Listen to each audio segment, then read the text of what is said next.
ఎంతో రుచిగా ఉండేటువంటి మసాలా రసం రెసిపీని షేర్ చేస్తున్నానండి. దానికి గాను కలండాయిలో నేను 1 టేబుల్ స్పూన్ ధనియాలు, 1 టీ స్పూన్ మిరియాలు, 1 టీ స్పూన్ జీలకర్ర, 8 నుంచి 10 వెల్లుల్లి రబ్బలు వేసుకుని చకచకా గ్రైండ్ చేసుకుంటున్నానండి. మనకు కోర్స్ గా నలిగితే చాలన్నమాట, మెత్తగా నలిగిపోక్కర్లేదు. ఇంక ఇది రెడీగా ఉందంటే మనము రసము స్టార్ట్ చేసేయచ్చు ప్రిపరేషన్. బాణాలు పెట్టేసుకుని దాంట్లో 1.5 టేబుల్ స్పూన్ ఆయిల్ వేసుకుని 1 టీ స్పూన్ ధనియాలు, 1 టీ స్పూన్ జీలకర్ర, 1 టీ స్పూన్ ఆవాలు, 1/2 టీ స్పూన్ మెంతులు, ఎండుమిర్చి, కరివేపాకు, ఒక 2 టేబుల్ స్పూన్ల వరకు ఉల్లిపాయ ముక్కలు యాడ్ చేసుకున్నాను. అదేవిధంగా 2 పచ్చిమిర్చి చీలికలు యాడ్ చేసుకున్నాను. 1 టీ స్పూన్ పసుపు వేసుకుని దీని అంతటిని దోరగా ఫ్రై అవనిస్తామండి. చక్కగా మనకి వేగి ఆనియన్ మంచి స్మెల్ రావాలన్నమాట.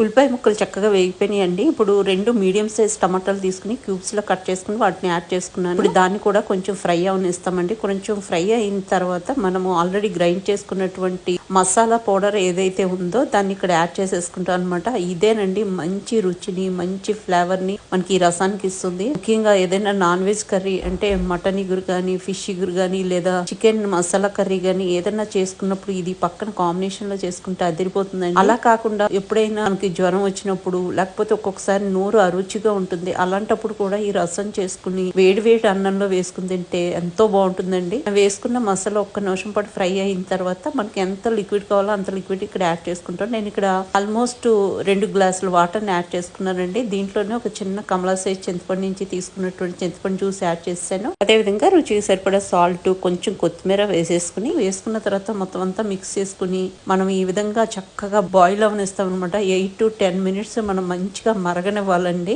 మసాలా దినుసుల యొక్క ఫ్లేవర్ అంతా కూడా మనకి ఈ వాటర్ లోకి దిగుతుంది. అసలు మరుగుతుంటేనే ఒక మంచి అరోమా వస్తుందండి. మనకు వెంటనే రసం తోటి భోజనం చేయాలనిపిస్తుంది అనమాట. అంత బాగా అనిపిస్తుంది. డెఫినెట్ గా ఒకసారి ట్రై చేసి చూడండి ఫ్రెండ్స్, మీకు చాలా నచ్చుతుంది.